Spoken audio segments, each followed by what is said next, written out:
Welcome to this explainer. Let's jump right into Kamiyama High, a place where students are practically throwing themselves into clubs and friendships. But we're not focusing on them today.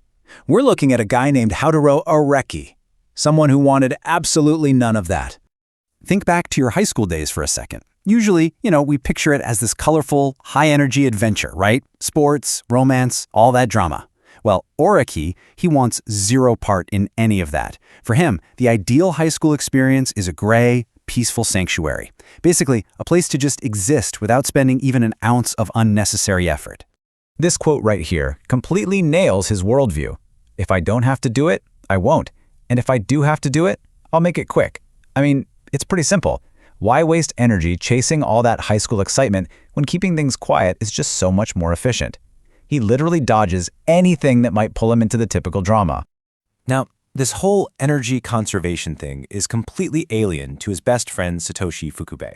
Satoshi is the exact opposite.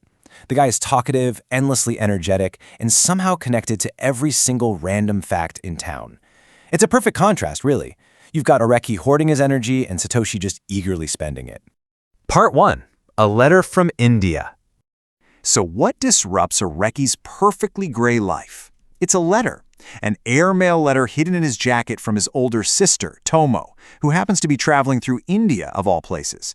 And her request is pretty clear: save the dying classics club before it completely disappears. Now, Oreki couldn't care less about literature, but refusing his big sister? Yeah, that is definitely not an option. But Oreki is super rational. He actually manages to spin this forced club membership into a win.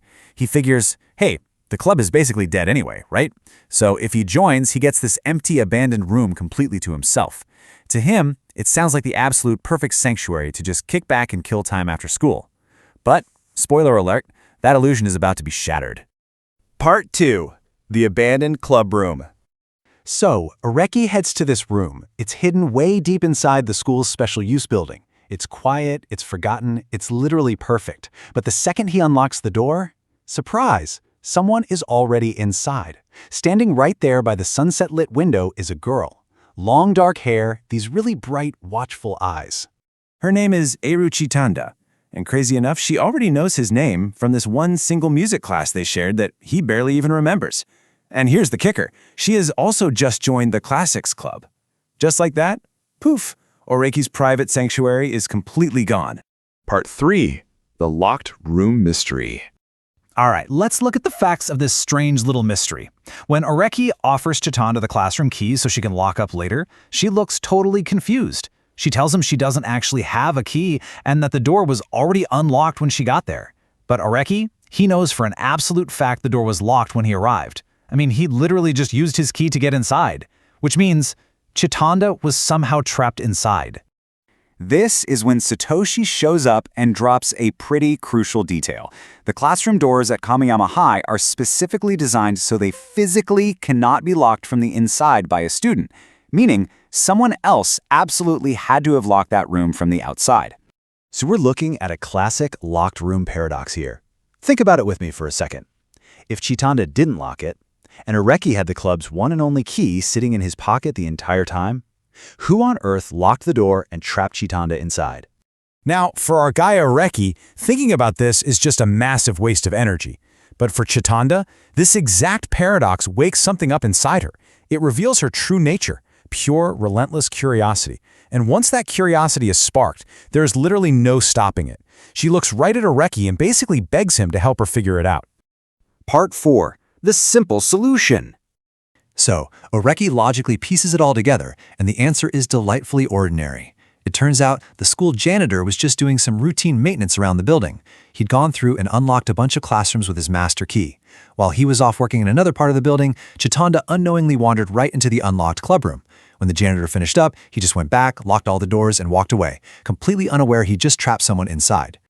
So that's the whole shebang. There's no grand conspiracy here, no dramatic crime. It was just a totally normal misunderstanding. But here's the thing. For Chitanda, the process of solving it together was absolutely fascinating. And for Oreki, well, it was undeniable proof that his quiet, low-energy life was already coming to an end. Part 5. Rebirth of the Classics Club. As the sun sets over Kameyama High, the Classics Club has officially and very quietly come back to life.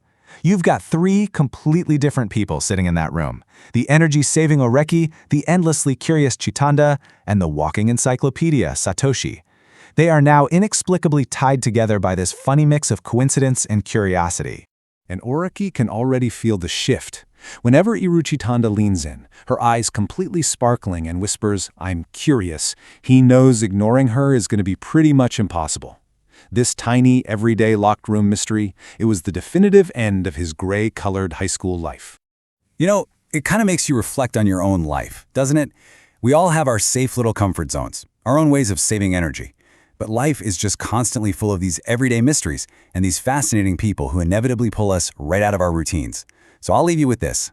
When relentless curiosity looks your way, will you have the energy to answer? Thanks for joining me for this explainer. Keep your eyes open for the mysteries right in front of you, and to be continued.